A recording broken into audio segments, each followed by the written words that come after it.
Well, howdy folks, and welcome back to the Luminary Shop. I'm Rick.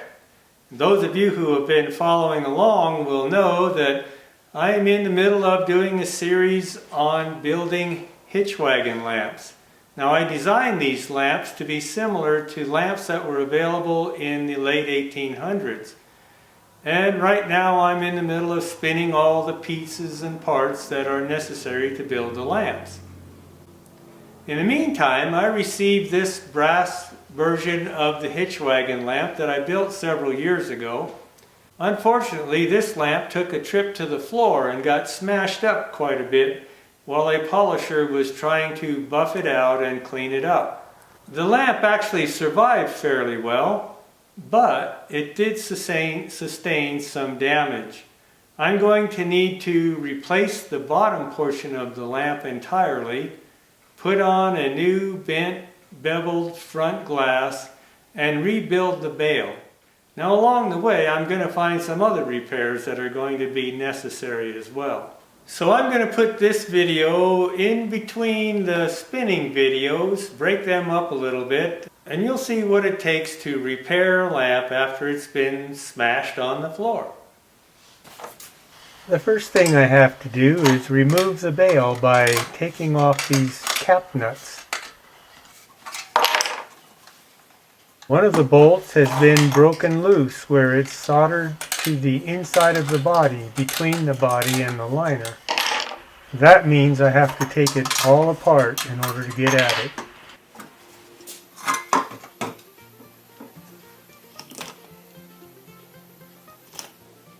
First I remove the bezel that retains the glass.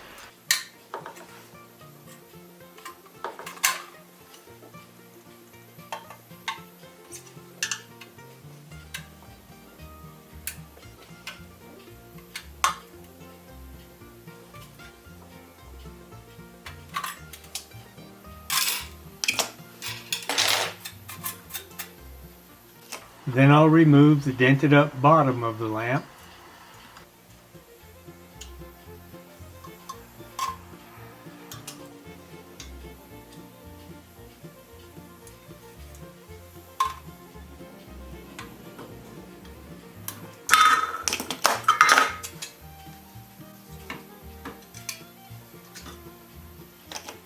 The oil lamp retaining collar comes out next.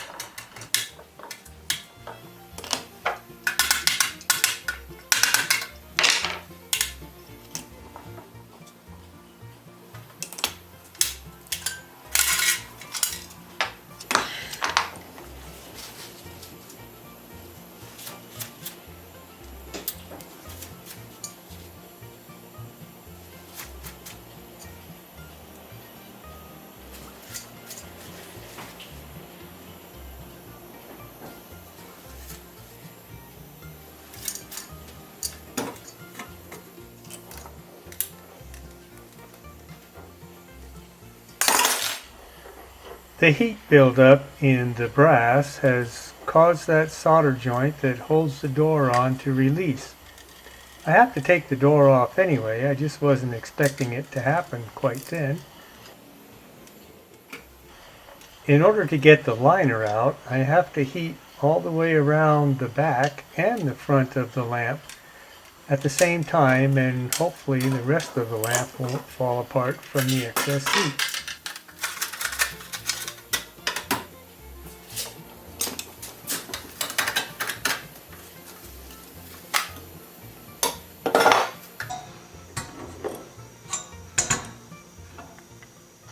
There's the culprit right there. This bolt has come loose when the lamp hit the floor.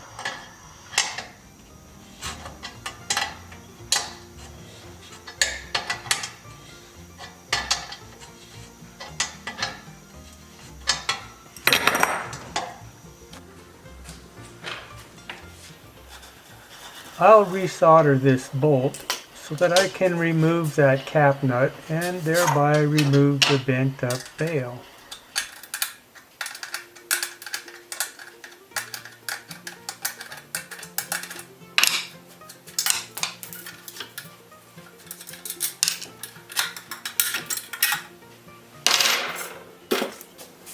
I'm going to remove both bolts and then resolder securely 2 new ones in their place.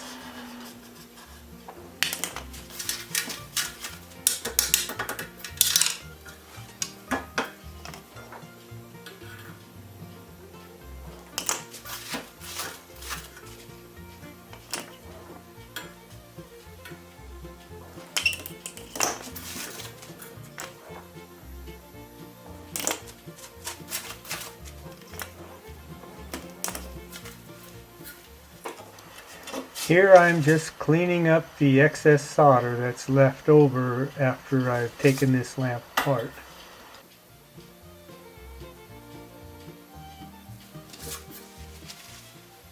There are all sorts of products available for desoldering, especially for tight places and electronics, but in most cases just a regular old plain paper towel works just as well.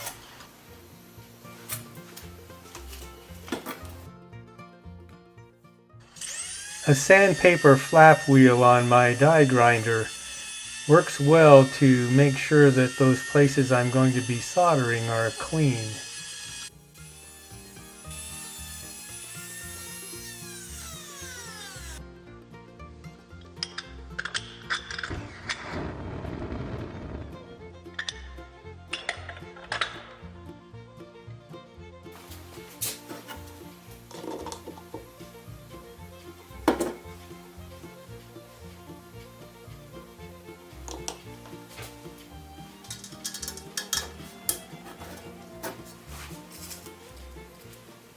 Solder doesn't stick well to aluminum, so I use small pieces of household aluminum foil to make sure that the solder doesn't get where I don't want it to go.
I used the forming block that I used in the first place to make these bales to reshape this one.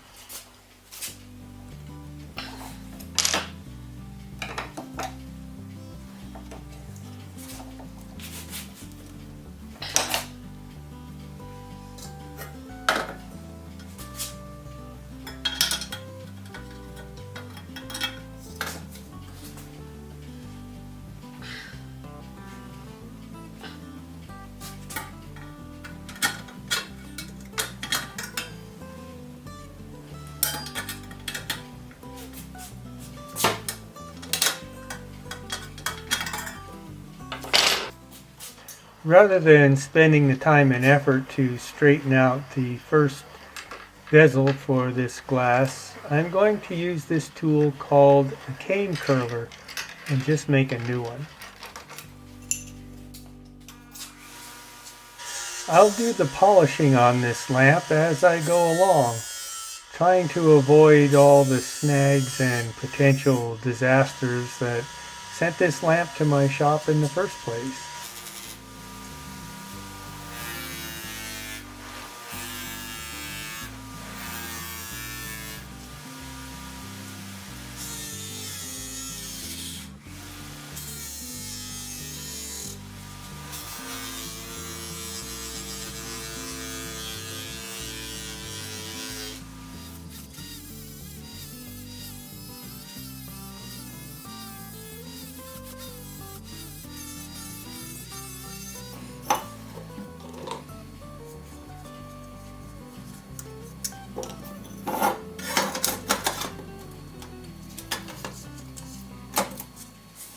Now comes soldering it all back together.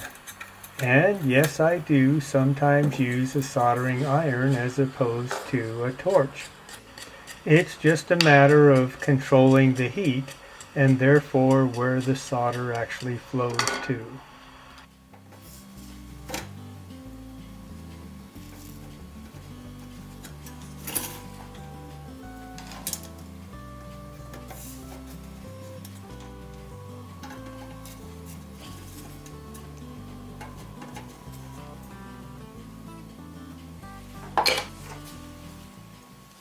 The burner retaining ring goes in next.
Pre-tinning both sides of the solder joint in a hard-to-reach spot helps to ensure a good joint.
I've had gremlins jump up and knock that $140 piece of glass off of there, so I'm pretty careful about putting it in a place where they can't get at it.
final cleanup and polishing of my soldering joint.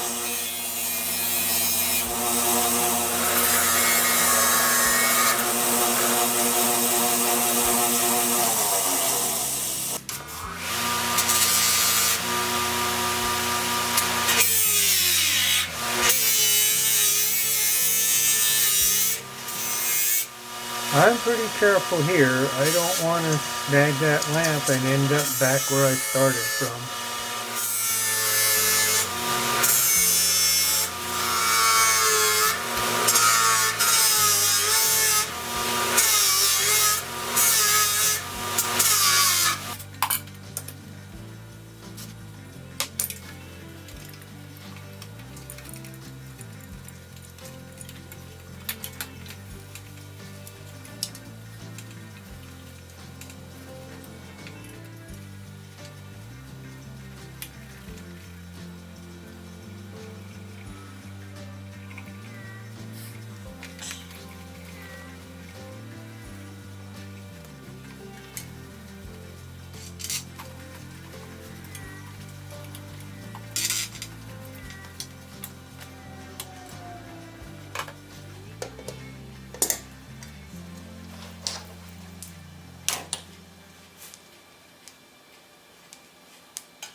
Well, there we are, good as new.